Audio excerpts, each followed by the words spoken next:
ونستعينه ونستغفره ونؤمن به ونتوكل عليه ونعوذ بالله من شرور أنفسنا ومن سيئات أعمالنا من يهده الله فلا مضل له ومن يضلل فلا هادي له وأشهد أن لا إله إلا الله وحده لا شريك له وأشهد أن محمدا عبده ورسوله يا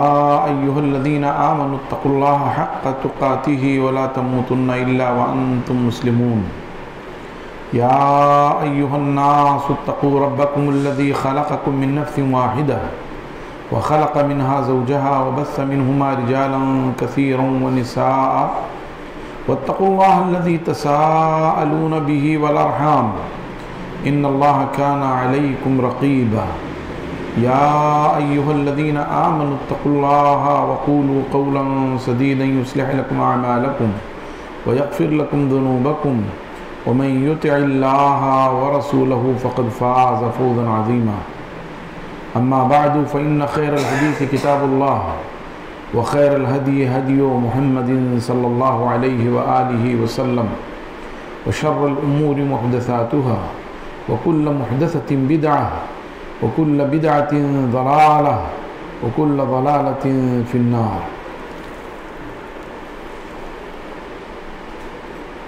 محترم حضرات، سامعین و سامعات و ناظرین و ناظرات، اللہ کے فضل و کرم اور اس کی توفیق سے ہم اور آپ شعبان المعظم کے مہینے سے گزر رہے ہیں، اور شعبان کا مہینہ ہجری کیلنڈر کا 8واں مہینہ ہے۔ شعبان کے معنی ہوتے ہیں گروہ در گروہ جدا ہو جانا۔ شعبان من تشعب القبائل، کہ لوگ گروہوں میں تقسیم ہو کر کے مختلف جگہوں پر، پانی کے چشموں پر، رزق کی تلاش میں یا جنگ و جدل کے لیے، شبخون مارنے کے لیے نکل جاتے تھے۔ اسی سے یہ شعبان ہے، چونکہ شعبان سے پہلے رجب کا مہینہ ہے، اور رجب حرمت والے مہینوں میں سے ایک ہے۔ اللہ تبارک و تعالی نے ارشاد فرمایا، ان عدت الشہور عند اللہ 12 شہرا فی کتاب اللہ یوم خلق السماوات والارض منها 4 حرم فلا تظلموا فیہن انفسکم ذالک الدین القیم۔ یقیناً مہینوں کی تعداد اللہ تبارک و تعالی کے یہاں اسی دن سے، جب سے زمین و آسمان کی پیدائش ہوئی ہے، 12 ہے، اور ان 12 مہینوں میں سے 4 مہینے حرمت والے ہیں، 3 مسلسل ہیں، اور ایک رجب ہے جو جمادہ اور شعبان کے درمیان ہے۔ ذیقعد، ذی الحج اور محرم، یہ 3 مہینے حرمت والے مسلسل ہیں، اور پھر رجب جو کہ جمادی الثانیہ اور شعبان کے درمیان یعنی رجب۔ اور اس کی صراحت اس لیے کرنی پڑی کہ ربیعہ یہ سمجھتے تھے کہ رمضان کا مہینہ یہ حرمت والا ہے، تو اسی لیے کہا گیا نہیں، رجب بین جمادہ و شعبان ورجب مضر الذی بین جمادہ و شعبان، اور رجب مضر جو جمادہ اور شعبان کے درمیان یعنی رجب۔ تو رجب کے مہینے میں لوگ خون خرابے سے رک جاتے تھے، ایک دوسرے قبائل پر شبخون مارنے سے رک جاتے تھے، اور اپنے گھروں میں بیٹھ جاتے تھے۔ اب جب شعبان کا مہینہ شروع ہوتا تو پھر اس میں وہ نکل پڑتے تھے، اسی سے یہ شعبان کہا گیا۔ شعبان کا مہینہ ہجری کیلنڈر کا 8واں مہینہ ہے، اور یہ اس حیثیت سے اہم ہے کہ اس میں بندوں کے اعمال پیش کیے جاتے ہیں۔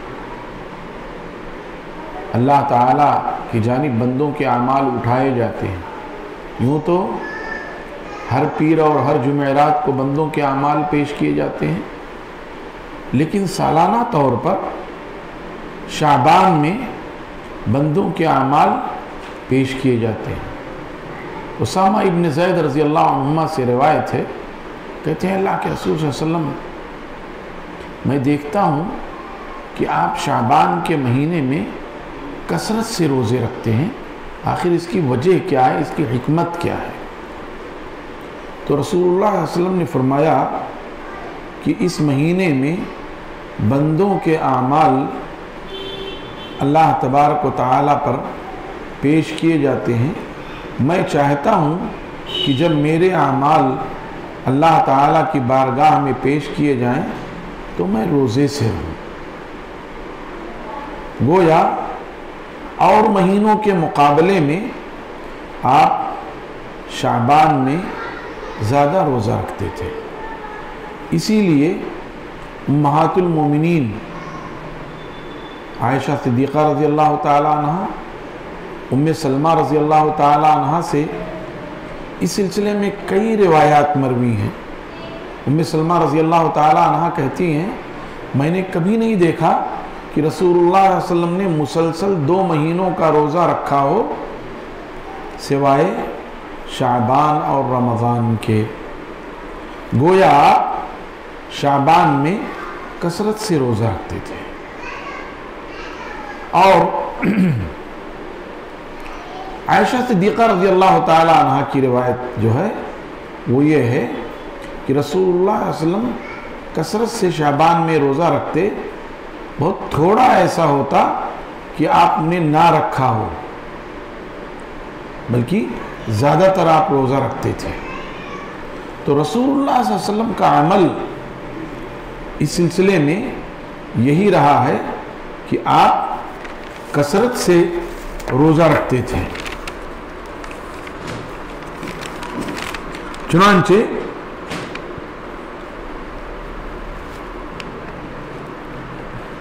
ام المومنین عائشہ صدیقہ رضی اللہ تعالی عنہ کی روایت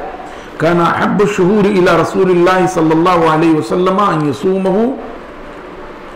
ثم يصله برمضان۔ رسول اللہ صلی اللہ علیہ وسلم کو پسند تھی یہ بات کہ آپ شعبان کے روزے رکھیں اور پھر اس کو رمضان مبارک سے ملا دیں۔ گویا آپ شعبان کے روزے رکھتے تھے اور کثرت سے روزے رکھتے تھے، اور پھر انہی کی روایت ہے ام المومنین عائشہ صدیقہ رضی اللہ تعالی عنہ کی، ما رأیت النبی صلی اللہ علیہ وسلم فی شہر اکثر صیاما منہ فی شعبان کان یصومہ الا قلیلا بل کان یصومہ کلہ، کہ آپ شعبان میں کثرت سے روزہ رکھتے، بہت تھوڑے دن ہوتے جنہیں چھوڑ دیتے، بلکہ یوں سمجھ لیجئے کہ پورا ہی رکھ لیتے تھے۔ اگر کسی مہینے سے 2 روز 3 روز چھوڑ دیا تو اسے پورا ہی کہا جائے گا، کیونکہ مقولہ ہے للأکثر حکم الکل، اکثر جو ہے وہ کل کے حکم میں ہوتا ہے۔ تو اگر زیادہ روزے رکھ لیے تو گویا کل رکھ لیے۔ اس طرح سے آپ روزہ رکھتے تھے۔ اور ایسی ہی ام سلمہ رضی اللہ تعالی عنہ کہتی ہیں ما رأیت النبی صلی اللہ علیہ وسلم یصوم شہرین متتابعین الا شعبان و رمضان، کہ میں نے رسول اللہ صلی اللہ علیہ وسلم کو نہیں دیکھا کہ آپ نے مسلسل 2 مہینوں کے روزے رکھے ہوں سوائے شعبان اور رمضان کے۔ تو اب ظاہر ہے کہ رسول اللہ صلی اللہ علیہ وسلم کا عمل شعبان میں روزے کا تھا، اس لیے شعبان میں روزہ رکھنا چاہیے، اور اپنی مرضی سے اگر رسول اللہ صلی اللہ علیہ وسلم سے ثابت نہ ہوتا کہ آپ نے شعبان میں کثرت سے روزے رکھے ہیں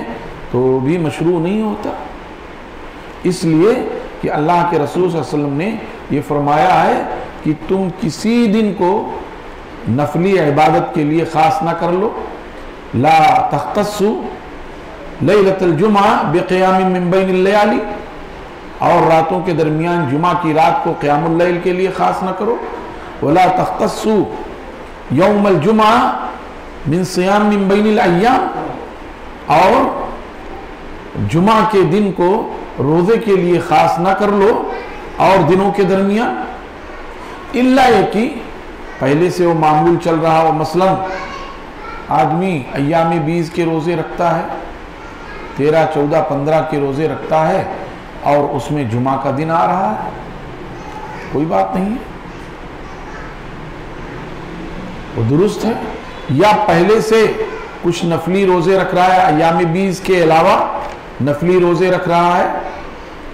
اور اس میں جمعہ کا دن آ جا رہا ہے تو کوئی فرق نہیں ہے، لیکن خاص صرف جمعہ کو، یعنی نہ جمعرات کو رکھنا ہے نہ سنیچر کو رکھنا ہے، صرف جمعہ کو رکھنا ہے تو صرف جمعہ کے روزے کی ممانعت ہے۔ ایسے ہی قیام اللیل نہ جمعرات کی رات میں قیام اللیل کرنا ہے نہ سنیچر کی رات میں، صرف جمعہ کی رات میں قیام اللیل کرنا ہے تو اس سے منع کیا گیا ہے،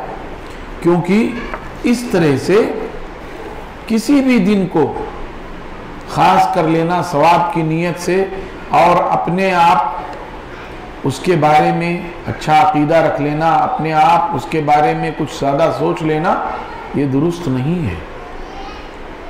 اسی لیے اگر کوئی شریعت میں اپنے منمانے طور پر جیسے کوئی شب معراج خاص کر لے،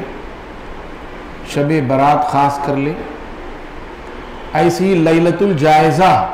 لیلۃ الجائزہ کہتے ہیں جس دن شوال کا چاند طلوع ہوتا ہے، رمضان مبارک کا مہینہ پورا ہو گیا، 29 یا 30 روزہ ہو کر کے پورا ہو گیا اور شوال کا چاند طلوع ہو گیا تو اس رات کو لوگ لیلۃ الجائزہ کہتے ہیں، انعام کی رات کہتے ہیں۔ حدیث سے، شریعت سے اس کا کوئی ثبوت نہیں ملتا۔ ایسے ہی اور کوئی رات کوئی خاص کر لے، ایسے ہی دنوں میں بھی کوئی خاص کر لے، مثلا شب برات کا روزہ رکھنا ہے، مثلا بہت سے لوگ اب تو 11ویں کا بھی روزہ رکھنے لگے ہیں، شیخ عبد القادر جیلانی رحمۃ اللہ علیہ کے یوم ولادت پر وہ 11ویں مناتے ہیں، 11 ربیع الثانی کو، اس میں روزہ رکھتے ہیں۔ ایسے ہی اور کوئی دن خاص کر لے تو وہ درست نہیں ہے۔ اس کی وجہ یہ ہے کہ رسول اللہ صلی اللہ علیہ وآلہ وسلم نے امت کو ہر خطبے میں پیغام دیا ہے، اور وہ اسی لیے دیا ہے کہ امت ذہنی طور پر، فکری طور پر، عملی طور پر عادی ہو جائے اور اس کے یہاں سنت اور بدعت میں فرق واضح ہو جائے۔ چنانچہ آپ نے اپنی زندگی میں جتنے بھی خطبے دیے اور جب جب بھی آپ نے خطبۃ الحاجہ پڑھا تو آپ نے اعلان کیا، اما بعد فإن خیر الحدیث کتاب اللہ وخیر الہدی ہدی محمد صلی اللہ علیہ وسلم وشر الامور محدثاتها وکل محدثۃ بدعہ وکل بدعۃ ضلالہ وکل ضلالۃ فی النار۔ آپ ہر جمعہ کے خطبے میں، عید کے خطبے میں، نکاح کے خطبے میں، ایسے ہی کوئی اصلاحی پروگرام ہوتا ہے اس کے خطبے میں آپ اسے ضرور سنتے ہیں۔ رسول اللہ صلی اللہ علیہ وسلم کے پیش کرنے کا مقصد یہ تھا کہ امت کے یہاں سنت و بدعات میں تمیز ہو، اسی لیے رسول اللہ صلی اللہ علیہ وسلم نے فرمایا، اما بعد اے بعد الحمد والصلاۃ، حمد و صلاۃ کے بعد سب سے بہترین گفتگو اللہ کی کتاب ہے، اور دوسری روایتوں میں فَإِنَّ خَيْرَ الْكَلَامِ كَلَامُ اللَّهِ، سب سے بہترین بات اللہ کی کتاب ہے۔ اور اس کے بعد آپ نے فرمایا سب سے بہترین طریقہ محمد صلی اللہ علیہ وسلم کا طریقہ ہے، وَإِنَّ خَيْرَ الْحَدِيثِ كِتَابُ اللَّهِ وَخَيْرَ الْهَدِيِ هَدِيُّ مُحَمَّدٍ صلی اللہ علیہ وسلم، اور سب سے بہترین طریقہ محمد صلی اللہ علیہ وسلم کا طریقہ ہے۔ جب سب سے بہترین طریقہ محمد صلی اللہ علیہ وسلم کا طریقہ ہے تو پھر اسی طریقے کی پیروی کی جائے گی اور اسی میں نجات مضمر ہے۔ آگے کیا فرمایا؟ وَشَرَّ الْأُمُورِ مُحْدَثَاتُهَا، اور دینی امور میں جس سے اللہ کی رضا چاہی جاتی ہے، جس سے اللہ کی خوشنودی چاہی جاتی ہے، جس امر سے اجر و ثواب کی امید رکھی جاتی ہے، وہ ہیں یہاں مراد وَشَرَّ الْأُمُورِ مُحْدَثَاتُهَا۔ امور سے مراد یہاں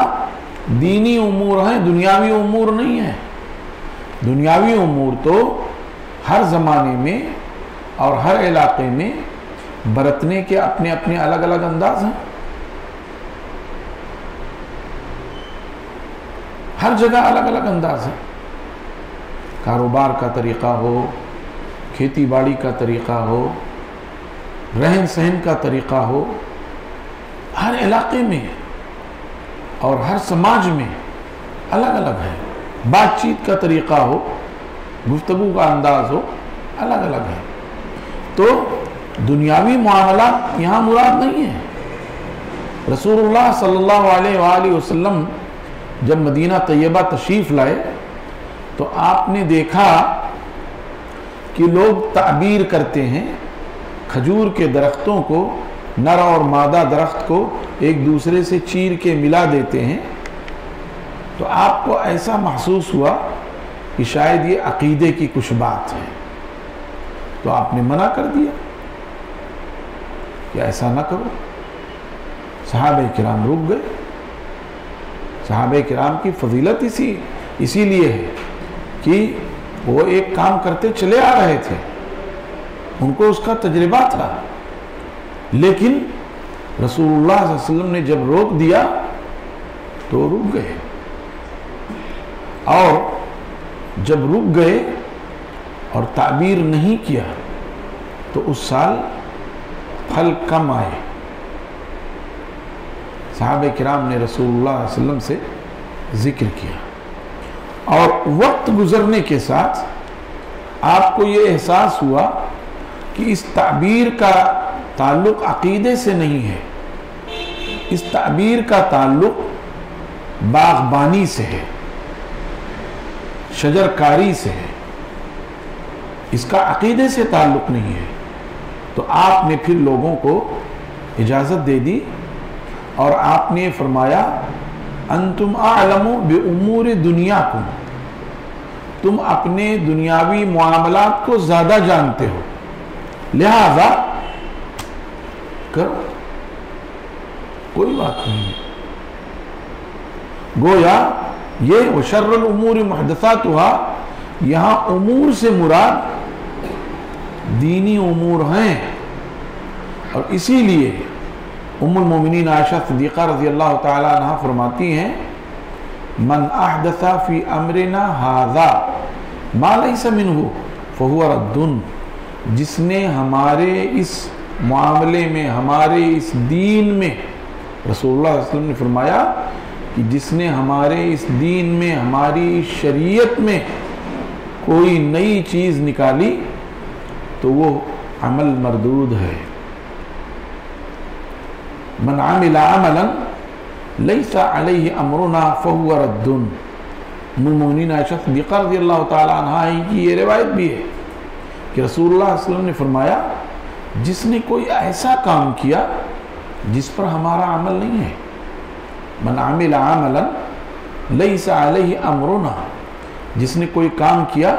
جس پر ہمارا کوئی فرمان نہیں ہے، جس میں ہماری جانب سے کوئی ہدایت نہیں ہے، وہ رد، تو وہ کام مردود ہے۔ گویا یہاں یہ بتایا گیا وشر الامور محدثاتها میں جو مراد ہے وہ دینی امور ہیں، کہ دینی امور میں اگر کوئی اپنی جانب سے کوئی چیز ایجاد کرتا ہے تو وہ بری چیز ہے۔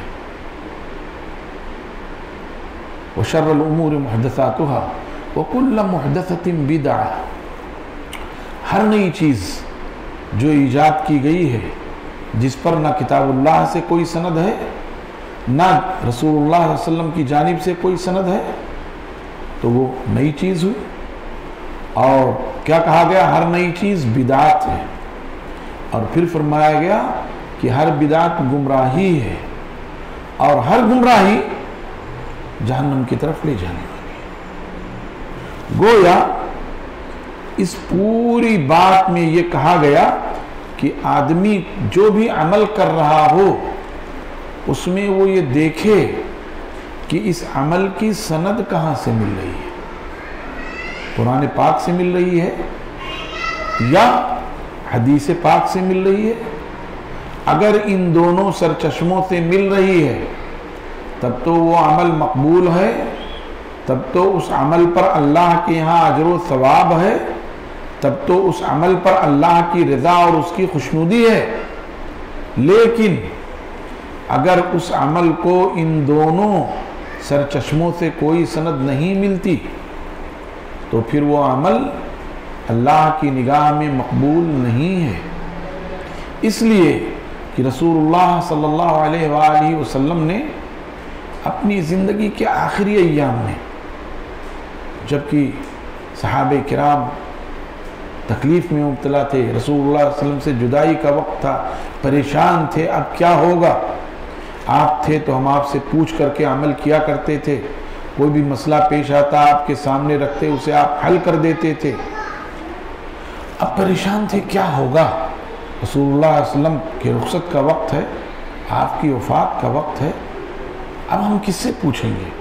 اپنے مسائل کس سے حل کریں گے؟ رسول اللہ صلی اللہ علیہ وسلم نے یہ بات بھانپ لی اور آپ نے صحابہ کرام کو تسلی دیتے ہوئے فرمایا ترکت فیکم امرین لن تضلوا ما ان تمسکتم بہما کتاب اللہ و سنتی۔ دیکھو گھبرانے کی کوئی بات نہیں، یہ صحیح ہے، میری رخصتی کا وقت ہے، میں دنیا سے جانے والا ہوں، لیکن گھبراؤ نہیں، میں تمہارے درمیان دو چیزیں چھوڑ کے جا رہا ہوں، جب تک تم انہیں مضبوطی سے تھامے رہو گے اس وقت تک تم گمراہ نہیں ہو سکتے۔ یہ بات آپ نے جب فرمائی اس وقت سے لے کر کے قیامت تک کے لیے آپ نے فرما دیا کہ دو چیزیں میں چھوڑے جا رہا ہوں، جب تک ان کو مضبوطی سے تھامے رہو گے، ان پر عمل کرتے رہو گے، اس کے مطابق زندگی گزارتے رہو گے، تم کبھی گمراہ نہیں ہو سکتے۔ ایک اللہ کی کتاب اور دوسرے رسول اللہ صلی اللہ علیہ وسلم کی سنت۔ تو آپ نے گویا صحابہ کرام کو یہ نسخہ تجویز کر دیا، اور صحابہ کرام نے تابعین تک یہ پہنچا دیا، اور تابعین نے تبع تابعین تک پہنچا دیا، اور تبع تابعین نے اپنے بعد والوں کو پہنچا دیا، اور انہوں نے اپنے بعد والوں کو پہنچا دیا، اور وہ سلسلہ ہم تک پہنچ گیا ہے۔ یہ حدیثیں جو رسول اللہ صلی اللہ علیہ وسلم سے مروی ہیں، آج امت کا ایک گروہ جس کی بدبختی ہے، جس کی شقاوت ہے، جو رسول اللہ صلی اللہ علیہ وسلم کی حدیثوں کے تعلق سے تشکیک پیدا کر رہا ہے، خود شک و شبہے میں مبتلا ہے اور دوسروں کو شک و شبہے میں مبتلا کر رہا ہے۔ کیا کہہ کر کے کہ صاحب وہ جو حدیثیں ہیں ان کے لکھنے کا رواج تو پہلی صدی کے بعد شروع ہوا، اور پہلی صدی کے بعد جب شروع ہوا، جبکہ پہلی صدی ہی میں کئی فتنے ہوئے، ہاں عثمان رضی اللہ تعالیٰ عنہ کی خلافت کے آخر میں عبداللہ ابن سبا اور اس کے بلوائیوں نے فتنہ کیا، اور پھر عبداللہ ابن زبیر رضی اللہ تعالیٰ عنہ کی خلافت، معاویہ رضی اللہ تعالیٰ عنہ کی وفات کے بعد، سن 59 میں ان کی وفات ہوئی، سن 60 کے بعد سمجھیے عبداللہ ابن زبیر رضی اللہ تعالیٰ عنہ کی خلافت جو شروع ہوتی ہے وہ یزید کے زمانے ہی میں، یزید رحمۃ اللہ علیہ کے زمانے ہی میں۔ تو صاحب یہ فتنے ہوتے رہے، اور پھر خلافت بنو امیہ اور ختم ہوئی، خلافت بنو عباس آئی، تو یہ سب فتنے ہوئے۔ ان فتنوں کے زمانے میں حدیثیں کہاں محفوظ رہ گی؟ آج بھی اس دور میں بھی عربوں کی ذہانت پوری دنیا میں مسلم ہے، آج بھی عربوں کی ذہانت پوری دنیا میں مسلم ہے، اور اس وقت تو اور اتنا ذہن ان کا صاف تھا کہ صحابہ کرام رسول اللہ صلی اللہ علیہ وسلم کی حدیثوں کے راوی تھے اور پوری طرح سے ان کو یاد تھی۔ اور پھر اس زمانے میں کئی صحابہ کرام ایسے تھے جنہوں نے لکھ لیا تھا، جیسے عبداللہ ابن عمرو ابن عاص رضی اللہ تعالیٰ عنہ نے حدیثیں کتاب میں لکھ لی تھی، اس کا نام ہی تھا الصحیفۃ الصادقہ۔ تو یہ اشکال پیش کرنا کہ صاحب فتنوں کا زمانہ آ گیا تھا تو حدیثیں محفوظ نہیں رہی ہوں گی، لوگوں نے اپنے طور پر لکھ دیا، لہذا حدیثوں کے سلسلے میں شک و شبہ پیدا کیا جاتا ہے۔ ظاہر ہے یہ مستشرقین کی چال تھی جو دین کے ایک اہم ستون کو بے اعتبار کر دینا چاہتے تھے، اور انہی مستشرقین سے متاثر ہو کر اہل قرآن نے بھی حدیثوں کے تعلق سے تشکیک کا ماحول پیدا کیا۔ اور ظاہر ہے کہ اللہ تبارک و تعالی نے جب قرآن پاک کے حفاظت کی ذمہ داری لی ہے، اور اللہ نے فرمایا اِنَّا نَحْنُ نَزَّلْنَا الذِّكْرَ وَإِنَّا لَهُ لَحَافِظُونَ، ہمیں نے قرآن پاک کو نازل کیا ہے اور ہمیں اس کی حفاظت کرنے والے ہیں۔ اور اس وقت سے لے کر کے آج تک قرآن پاک کی حفاظت ہوئی اور قیامت تک ہوگی، اس کے ایک ایک حرکت اور ایک ایک زیر زبر اور پیش اور جزم اور سکون کی حفاظت ہوگی۔ تو جب قرآن پاک کی حفاظت ہوگی تو یہ کیسے ممکن ہے کہ قرآن پاک کی شرح ہے، اس کی تفسیر ہے احادیث، اس لیے کہ رسول اللہ صلی اللہ علیہ وسلم پر قرآن پاک نازل ہوا، اور پھر قرآن پاک ہی میں آپ کو یہ حکم دیا گیا لِتُبَيِّنَ لِلنَّاسِ مَا نُزِّلَ إِلَيْهِمْ، آپ اِنَّا أَنزَلْنَا الذِّكْرَ لِتُبَيِّنَ لِلنَّاسِ مَا نُزِّلَ إِلَيْهِمْ، ہم نے قرآن پاک کو نازل کیا ہے تاکہ آپ کھول کھول کر بیان کر دیں لوگوں کے لیے جو ان کے لیے اتارا گیا ہے،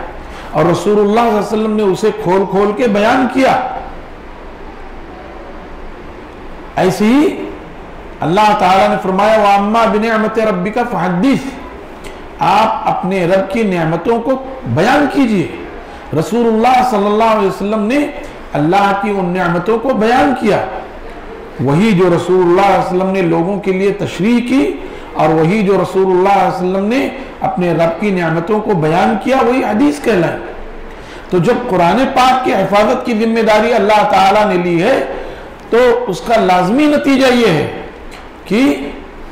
حدیث کے حفاظت کی ذمہ داری بھی اللہ تبارک و تعالیٰ نے خود لی ہے۔ لہذا اگر کوئی حدیث پاک کے سلسلے میں خود شک و شبہ میں مبتلا ہے یا دوسروں کو شک و شبہ میں مبتلا کر رہا ہے تو گویا وہ اپنی شقاوت کا، اپنی بدبختی کا سامان پیدا کر رہا ہے۔ یہ بات میں نے اس تناظر میں کہی ہے کہ رسول اللہ صلی اللہ علیہ وسلم نے جب امت کو یہ تلقین کر دی کہ میں تمہارے درمیان دو چیزیں چھوڑ کے جا رہا ہوں، جب تک انہیں مضبوطی سے تھامے رہو گے تم کبھی گمراہ نہیں ہو سکتے، اللہ کی کتاب اور رسول اللہ صلی اللہ علیہ وسلم کی سنت۔ اور اس تناظر میں اب اس فرمان کو سمجھیے فَإِنَّ خَيْرَ الْحَدِيثِ كِتَابُ اللَّهِ وَخَيْرَ الْهَدِيِ هَدِيُّ مُحَمَّدٍ صلی اللہ علیہ وسلم وشر الامور محدثاتها وكل محدثة بدعة وكل بدعة ضلالة وكل ضلالة في النار. کہ سب سے بہترین بات اللہ کی کتاب ہے اور سب سے بہترین طریقہ جناب محمد الرسول اللہ صلی اللہ علیہ وآلہ وسلم کا طریقہ ہے، اور سب سے برا دینی امور میں سب سے بری بات وہ ہے جو نئی نکالی جائے، اور ہر نئی بات بدعت ہے، اور ہر بدعت گمراہی ہے، اور ہر گمراہی جہنم تک لے جانے والی ہے. اور اس کی مزید وضاحت قرآن پاک کی اس آیت سے، جسے آپ ہر خطبے میں سنتے ہیں، یا ایھا الذین آمنوا اتقوا اللہ وقولوا قولا سدیدا یصلح لکم اعمالکم ویغفر لکم ذنوبکم ومن یطع اللہ ورسولہ فقد فاز فوزا عظیما. جس نے اللہ اور اس کے رسول کی اطاعت کی، ومن یطع اللہ ورسولہ، جس نے اللہ اور اس کے رسول کی اطاعت کی، فقد فاز فوزا عظیما، وہ زبردست کامیابی سے ہمکنار ہوا. تو اب گویا یہ ہدایت ہے کہ زندگی میں جو بھی دینی امور ہیں، ان دینی امور میں اللہ اور اس کے رسول صلی اللہ علیہ وسلم کی رہنمائی اور ان کی اطاعت ضروری ہے. اب اس تناظر میں ہم دیکھیں کہ ماہ شعبان میں ہمارے لیے کیا ہے. میں نے ابھی شروع ہی میں ذکر کیا کہ ماہ شعبان میں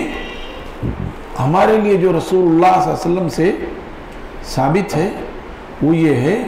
کہ آپ شعبان کے مہینے میں کثرت سے روزے رکھتے تھے. ایسے ہی جن لوگوں کے روزے کسی عذر کی بنیاد پر چھوٹ گئے ہیں، وہ رمضان آنے سے پہلے انہیں رکھ لیں، ان کی قضا کر لیں.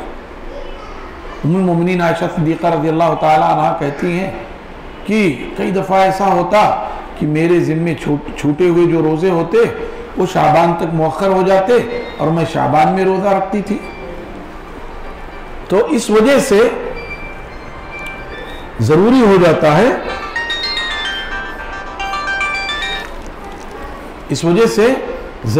جاتا ہے کہ ہم شعبان میں کثرت سے روزے رکھیں. اس کے علاوہ رسول اللہ صلی اللہ علیہ وسلم سے شعبان میں اور کوئی چیز نہیں ملتی. کوئی شخص ہے وہ مستقل پیر اور جمعرات کے روزے رکھتا ہے، پورے سال رکھتا ہے پیر اور جمعرات کے روزے،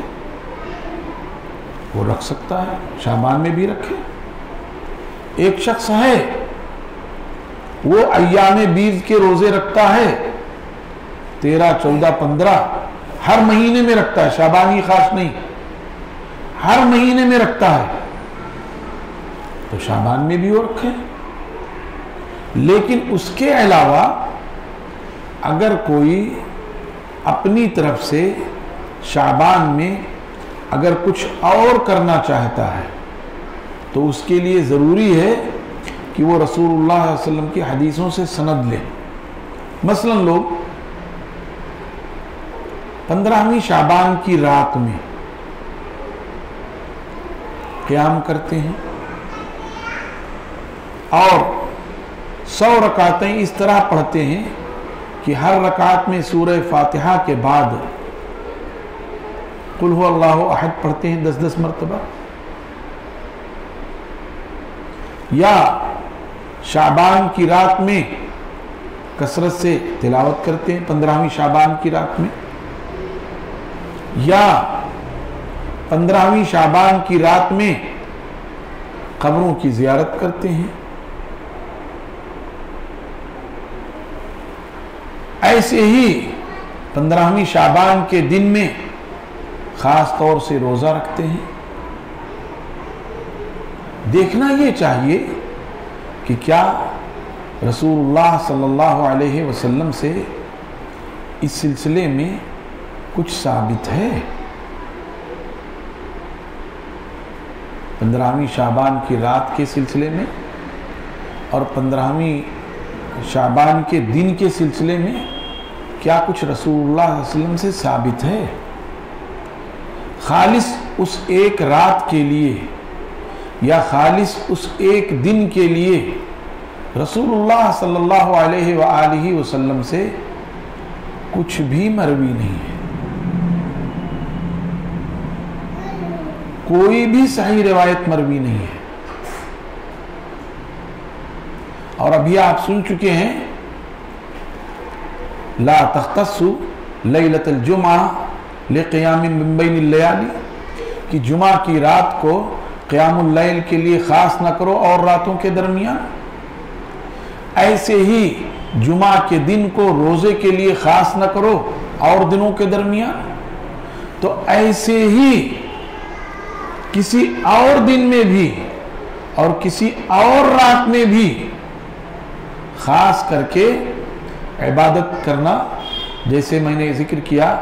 کہ اسراء اور معراج کی رات، جبکہ وہ طے ہی نہیں ہے کہ کس رات میں اور کس مہینے میں، کئی اقوال ہیں اس کے لیے۔ مثلا یہ کہا گیا کہ رسول اللہ صلی اللہ علیہ وسلم کو جو اسراء کروائی گئی، ایک قول ہے کہ سن 5 نبوی میں، ایک قول ہے سن 7 نبوی میں، ایک قول ہے سن 12 نبوی میں، اور اس کی طرف لوگ زیادہ گئے۔ ایسے ہی ایک قول ہے ربیع الاول کے مہینے میں یا رجب کے مہینے میں، ایسے ہی ایک قول ہے کہ 17 ربیع الاول کو یا 27 ربیع الاول کو یا 27 رجب کو، تو کئی اقوال ہیں۔ اور صحیح بات یہ ہے کہ اگر کوئی اسراء اور معراج کی صحیح تاریخ نہیں جانتا اور صحیح سال نہیں جانتا تو اس کے ایمان پر کوئی فرق نہیں آئے گا۔ اگر اسراء کی آپ کو کب اسراء اور معراج کروائی گئی اس کے بارے میں اس کو صحیح علم نہیں ہے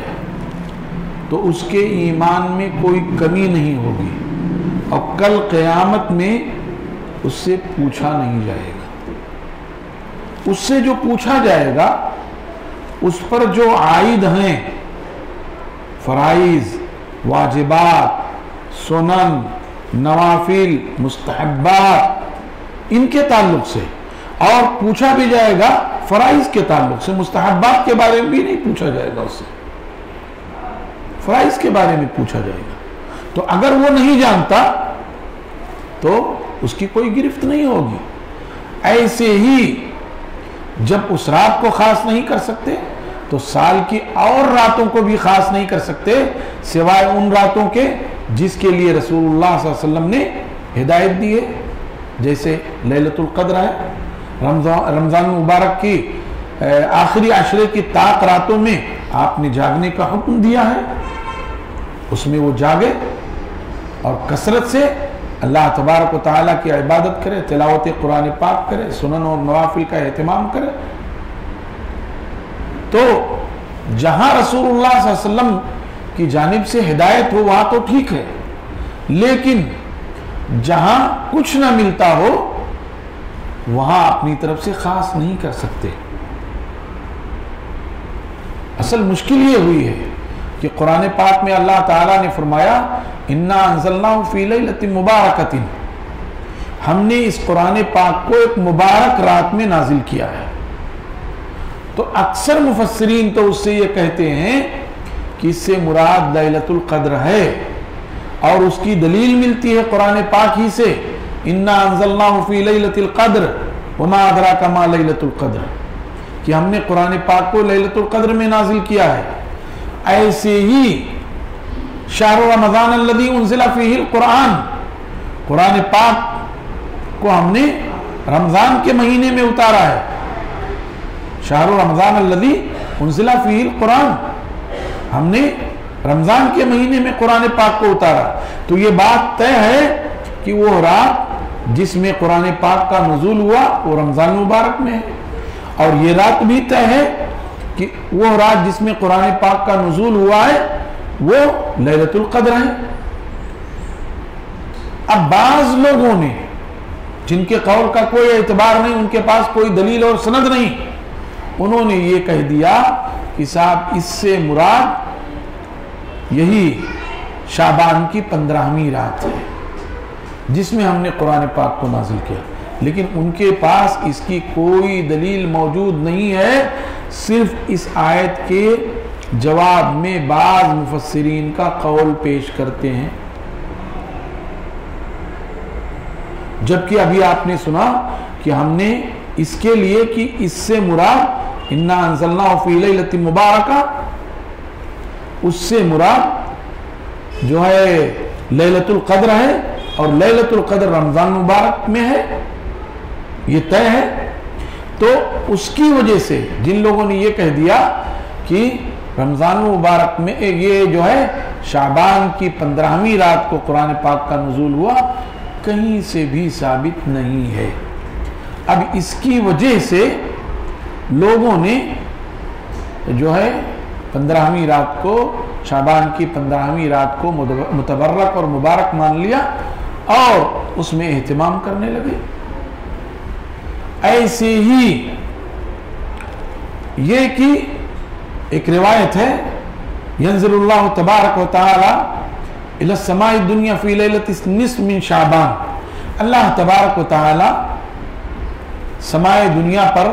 نازل ہوتا ہے شعبان کی آدھی یعنی 15ویں رات کو نازل ہوتا ہے۔ تو بھائی اس سے پہلے ہی یہ روایت موجود ہے، ینزل اللہ تبارک و تعالی کل لیلۃ الی السماء الدنیا حین یبقى ثلث اللیل الآخر، اللہ تبارک و تعالی ہر رات اترتا ہے، کل لیلۃ، ہر رات، نہ اس میں شعبان کی قید ہے، نہ رمضان کی قید ہے، نہ شوال، نہ ذی قعدہ، نہ ذی الحجہ کی، ہر رات اللہ تبارک و تعالی سماء دنیا پر اترتا ہے اور بندوں سے کہتا ہے کوئی جو مجھ سے مغفرت طلب کرے اور میں اس کو بخش دوں، ہے جو کوئی مجھ سے مانگے اپنی ضروریات میں اس کو دے دوں، ہے کوئی جو مجھ سے توبہ کرے اور میں اس کی توبہ قبول کر لوں۔ تو یہ ہر رات کی بات ہے، ہر رات، صرف شعبان کے لیے، 15ویں شعبان کے لیے خاص نہیں ہے، ہر رات۔ اب جب ہر رات ہے تو 15ویں شعبان بھی اس میں شامل ہے۔ اب جب 15ویں شعبان شامل ہے تو کوئی یہ کہہ سکتا ہے کہ صاحب پھر ہم 15ویں شعبان کو جھانکتے ہیں، تو پھر وہ کہ کسی ایک رات کو خاص نہیں کر سکتے۔ اگر آپ سال کی تمام راتوں میں آخری پہر میں اٹھ کر کے تہجد پڑھتے ہیں، اللہ سے آہوزاری کرتے ہیں، توبہ و استغفار کرتے ہیں، تو یقیناً آپ کو اٹھنا چاہیے، اس رات میں بھی اٹھنا چاہیے، اس کو چھوڑنا نہیں چاہیے۔ یہاں تک کہ جو لوگ یہ کہتے ہیں کہ شعبان 15ویں شعبان کی کوئی خاص فضیلت نہیں، ان کو بھی اٹھنا چاہیے، کیونکہ وہ تمام راتیں اٹھتے رہے ہیں، سال کے تمام راتوں میں وہ اٹھتے رہے ہیں اور تہجد پڑھتے رہے ہیں اور اللہ سے توبہ و استغفار کرتے رہے ہیں، مناجات کرتے رہے ہیں، ان کو اس رات میں بھی اٹھنا چاہیے، کوئی حرج کی چیز نہیں ہے۔ کیونکہ جب یہ ہے کہ اللہ تعالی ہر رات، ینزل اللہ تبارک و تعالی کل لیلۃ، ہر رات وہ سماء دنیا پر اترتا ہے، تو جب ہر رات سماء دنیا پر اترتا ہے تو بے شک جیسے ہر رات آپ نے تہجد کے ساتھ گزاری، اللہ سے مناجات کے ساتھ گزاری، ایسے اس رات میں بھی آپ اٹھیے۔ تو ایسے ہی لوگ اس رات کو زیارت قبور کے لیے بہت زیادہ پیش کرتے ہیں کہ ام المومنین عائشہ صدیقہ رضی اللہ تعالی عنہا کے ہاں رسول اللہ صلی اللہ علیہ وسلم کی باری تھی اور رسول اللہ صلی اللہ علیہ وسلم حجرے میں تشریف لائے، اور جب ام المومنین ایسا لگا ام المومنین سو گئی ہیں تو آپ اٹھے، اپنا جوتا پہنا اور نکل گئے۔ ام المومنین بھی اٹھی اور آپ کے پیچھے پیچھے چل پڑی۔ آپ نے دیکھا کہ رسول اللہ صلی اللہ علیہ وسلم بقیع غرقد میں تشریف لے گئے ہیں اور وہاں لوگوں کے لیے دعا کر رہے ہیں۔ پھر جب آپ لوٹنے لگے تو ام المومنین تیزی سے لوٹی اور آپ سے پہلے پہنچ گئی، لیکن آپ کو اندازہ ہو گیا. آپ نے ان سے پوچھا کہ تم کو اندیشہ تھا کہ اللہ اور اس کے رسول تمہارے ساتھ خیانت کریں گے؟ کہیں گے نہیں، اللہ کے رسول صلی اللہ علیہ وسلم مجھے یہ اندیشہ ہوا کہ شاید آپ میری سوکنوں میں سے کسی کے یہاں، یعنی ان کے دل میں جو بات تھی انہوں نے کہہ دی. تو یہ معاملہ بھی شعبان کے ساتھ خاص نہیں ہے. یہ کہیں بھی ذکر نہیں ملتا کہ یہ شعبان کا معاملہ ہے، بلکہ وہ تفصیلی روایت اس طرح ہے کہ رسول اللہ صلی اللہ علیہ وسلم ام المومنین عائشہ صدیقہ رضی اللہ تعالی عنہا کے حجرے میں تشریف لائے اور آپ لیٹ گئے، اپنا جوتا کنارے رکھ دیا، اپنی چادر جو ایک سرہانے رکھ لی، اور اس کے بعد تھوڑی دیر کے بعد آپ اٹھے، آہستہ سے آپ نکل گئے. آپ یہ سمجھتے تھے کہ ام المومنین جگ رہی ہیں، سو رہی ہیں، لیکن ام المومنین جگ رہی تھی رضی اللہ تعالیٰ عنہ. ام المومنین بھی اٹھی اور پھر پورا واقعہ وہی. آپ لوٹے قبرستان سے تو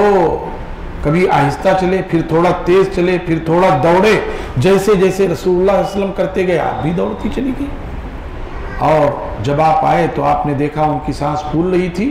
تیز تیز چلنے کی وجہ سے. آپ نے ان سے پوچھا، پھر آپ نے بتایا کہ اصل بات یہ ہوئی تھی کہ جبریل امین آئے اور میں تمہارے ساتھ کمرے میں تھا. آہستہ سے انہوں نے سلام کیا اس اندیشے سے کہ کہیں تم سو رہی ہوگی، تمہیں اذیت نہ ہو. میں نے بھی آہستہ سے جواب دیا. پھر انہوں نے یہ کہا کہ اللہ تعالیٰ نے آپ کو حکم دیا ہے کہ آپ بقی میں آئیے اور بقی کے مدفون حضرات کے لیے استغفار کیجیے. تو میں خاموشی سے، جیسے جبریل نے چپکے سے بات کہی تھی، ایسی میں بھی چپکے سے نکل گیا تھا تاکہ تمہیں وحشت نہ ہو، تمہیں دقت اور پریشانی نہ ہو، تکلیف نہ ہو، اس لیے میں نکل گیا تھا اور کوئی بات نہیں تھی. تو پوری روایت یہ ہے، اس میں کہیں سے یہ ثابت نہیں ہے کہ صاحب وہ شعبان کے مہینے میں تھا. کہیں سے بھی ثابت نہیں، کوئی بھی روایت نہیں. اب مزاج بنا لینا کہ شعبان میں اس زیارت کے لیے تو کبھی بھی آپ جا سکتے ہیں. اللہ کے رسول صلی اللہ علیہ وسلم نے فرمایا، كنت نہیتکم عن زیارت القبور الا فزوروها فانها تذکر الاخرہ. میں نے تمہیں قبروں کی زیارت سے روک دیا تھا. عقیدے کی بات تھی، آپ ان کی اصلاح کرنا چاہتے تھے کہ لوگ جا کر کے وہاں قبروں پہ ان سے مانگے نہیں، کچھ کریں نہیں، اور چونکہ دور جاہلیت سے قریب تھے وہ، اسی لیے ان کو منع کر دیا تھا. پھر جب دیکھا کہ ایمان راسخ ہو گیا تو آپ نے فرمایا الا فزوروها، قبروں کی زیارت کرو، فإنها تذکر الآخرہ، یہ جو ہے آخرت کی یاد دلاتی ہے. تو اس کے لیے کوئی دن مقرر نہیں ہے. ہاں، جیسے جمعہ کے بعد آپ کے ہاں ہم دیکھتے ہیں کنٹلوں پھول جو ہے بک جاتا ہوگا. ہاں، تو یہاں پھول بکنے اور دوسری جگہوں پہ پھر کیا فرق رہے گا؟ یہ مشابہت نہیں ہے. لوگ مندروں میں چڑھانے کے لیے پھول لے کر جاتے ہیں،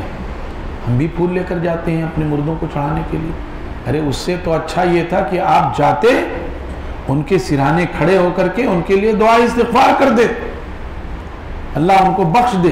ان کے درجات بلند کر دے. اس پھول سے کیا ہونا جانا؟ ہاں، پیسے کا ضیاع ہو رہا ہے. بہرحال جو لوگ کرتے ہیں وہ اس کو سمجھیں، ہم اس پر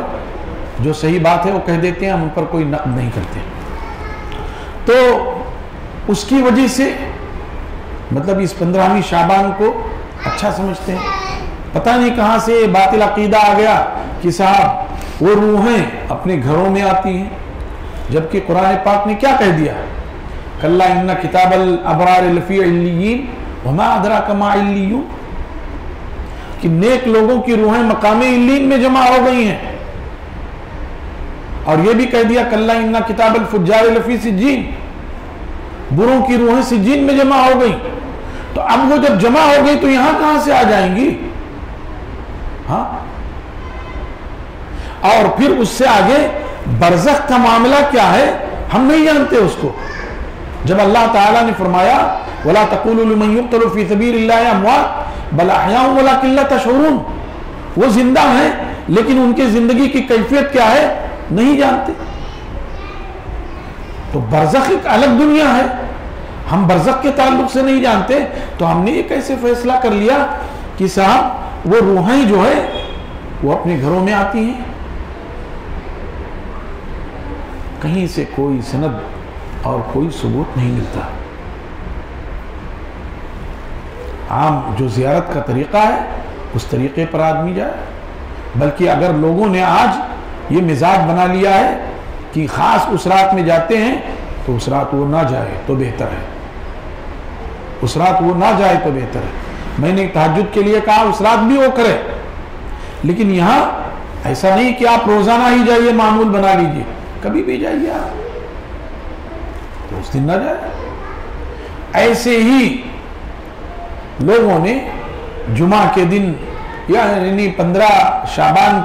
کے دن میں روزہ رکھا, خاص اس دن میں روزہ رکھا, یہ کہیں سے ثبوت نہیں ملتا ہے. اور اس سلسلے میں جتنی روایات ہیں ان میں سے اکثر من گھڑت اور موضوع ہیں, من گھڑت اور موضوع ہیں. اور بعض روایتیں ہیں جو ضعیف ہیں, جن کا کوئی اعتبار نہیں ہے, لے دے کے وہی ایک روایت ملتی ہے کہ اللہ تعالیٰ 15ویں شعبان میں سمائے دنیا پر اترتا ہے. تو میں نے آپ کو بتایا کہ یہ تو پہلے ہی سے ثابت ہے کہ ہر رات اللہ تبارک و تعالیٰ سمائے دنیا پر نزول فرماتا ہے. انہی راتوں میں 15ویں شعبان بھی ہے, کوئی مسئلہ نہیں اس کا. الگ سے اس کے لیے خاص فضیلت کی بات نہیں ہے, جو تمام راتوں کے لیے اس کے لیے ہے, لیکن دن کے روزے کے لیے الگ سے کوئی روایت آپ کو نہیں ملتی. اب اگر کوئی شخص سال کے 12 مہینے ایام 20 کے روزے رکھتا ہو, 13, 14, 15 عربی تاریخ کے روزے رکھتا ہو, تو بالکل 15ویں شعبان کا روزہ رکھ سکتا ہے. کیوں؟ اس لیے کہ اس نے خصوصیت سے 15ویں شعبان کے لیے روزہ نہیں رکھا ہے, بلکہ وہ پہلے ہی سے ایام 20 کے روزے رکھتا آیا ہے,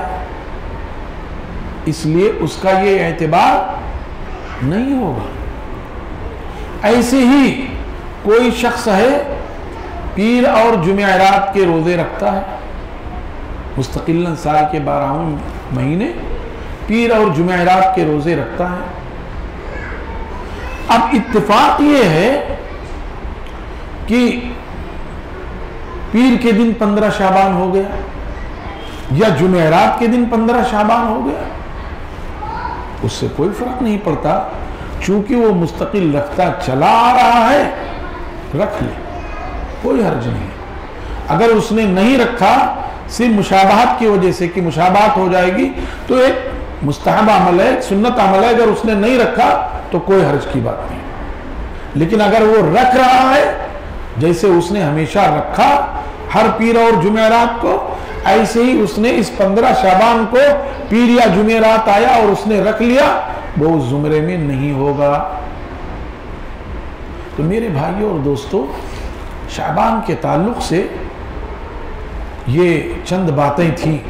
ایسے ہی بہتر یہ ہے کہ شعبان کے جو روزے رکھے جائیں وہ نصف اول میں رکھ لیے جائیں. ویسے کوئی نصف آخر میں یعنی 15 شعبان کے بعد بھی رکھتا ہے تو رکھتا رہے, کوئی حرج کی بات نہیں. البتہ اسے کوشش یہ کرنی چاہیے کہ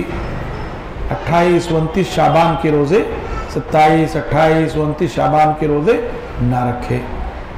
تاکہ وہ متابعت والی بات نہ ہو. اور اسی میں یوم الشک بھی آ جاتا ہے کہ اگر بدلی ہو گئی اور پتہ نہیں چل سکا کہ شعبان کے دن ہیں یا رمضان کا دن آ گیا, تو ظاہر ہے اس دن بھی روزہ نہ رکھے. اسی لیے احتیاطاً 27, 28, 29 یا 28, 29 کے روزے وہ نہ رکھے. بہرحال آج کے درس کا خلاصہ یہ ہے کہ ہمیں اپنی زندگی میں جو بھی کام کرنا ہے اس میں دینی امور جو بھی انجام دینے ہیں اس میں ہمیں یہ دیکھنا چاہیے کہ کیا رسول اللہ صلی اللہ علیہ وسلم سے اس سلسلے میں کوئی سند مل رہی ہے؟ فبہا و نعمت، نہیں مل رہی ہے تو اس کے قریب نہیں جانا چاہیے، کیونکہ کل قیامت میں ایسا ہوگا کہ آدمی نے بہت سارے عمل کیے ہوں گے، عمل کر کر کے تھک گیا ہوگا، لیکن اس پر نہ کتاب سے کوئی دلیل ہے نہ سنت سے کوئی دلیل ہے، تو ظاہر ہے کہ اس کا عمل رائے گاں چلا جائے گا، عاملۃ ناصبہ، عمل کر کے تھک گیا لیکن شریعت کی نگاہ میں اس عمل کا کوئی معیار اور اعتبار نہیں رہا۔ جب کوئی معیار اور اعتبار نہیں رہا تو اس پر کوئی اجر و ثواب مرتب نہیں ہوگا۔ اس لیے تمام امور میں ہمیں یہ دیکھنا چاہیے، جن سے دینی امور ہیں جو، یا دنیاوی امور میں وہ چیزیں جہاں شرعی حکم نافذ ہونے کی بات ہے، وہاں ہم دیکھیں کہ رسول اللہ صلی اللہ علیہ وسلم کا اس سلسلے میں، کتاب اللہ کا اس سلسلے میں کیا حکم ہے، اس کے مطابق زندگی گزاریں۔ اور شریعت نے تو ہمیں سنت اور بدعت کے لیے ایک پیمانہ دے دیا ہے، اس سے اچھا پیمانہ اور کوئی ہو نہیں سکتا۔ وَمَن يُطِعِ اللَّهَ وَرَسُولَهُ فَقَدْ فَازَ فَوْزًا عَظِيمًا، جس نے اللہ اور اس کے رسول کی اطاعت کی وہ زبردست کامیابی سے ہمکنار ہو گیا۔ ہاں، کتاب اللہ وہ سنتی، اللہ اور اس کے رسول کی سنت یہ معیار، اور یہ بتا دیا گیا کہ وشر الامور وخیر الہدی ہدی محمد صلی اللہ علیہ وسلم وشر الامور محدثاتها وكل محدثة بدعة وكل بدعة ضلالة وكل ضلالة في النار۔ اتنی واضح ہدایات آنے کے بعد امت کے کسی بھی فرد کے لیے یہ زیب نہیں دیتا وہ کسی طرح بھی گمراہی میں مبتلا ہو۔ اللہ تعالیٰ سے دعا ہے کہ اللہ تعالیٰ ہم مسلمانوں کو گمراہی سے محفوظ رکھے، بدعات و خرافات سے محفوظ رکھے، سنت کے روشن راستے پر ہمیں گامزن کر دے، سنتوں کو اپنی زندگی میں اتارنے کی توفیق عطا فرمائے، سنتوں کے مطابق زندگی گزارنے اور زندگی بسر کرنے کی توفیق عطا فرمائے۔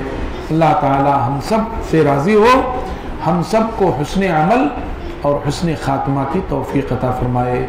سبحان ربک رب العزت عما یصفون وسلام علی المرسلین والحمد للہ رب العالمین، وصلی اللہ وسلم وبارک علی نبینا محمد وعلی آلہ وصحبہ اجمعین۔ والسلام علیکم ورحمۃ اللہ وبرکاتہ۔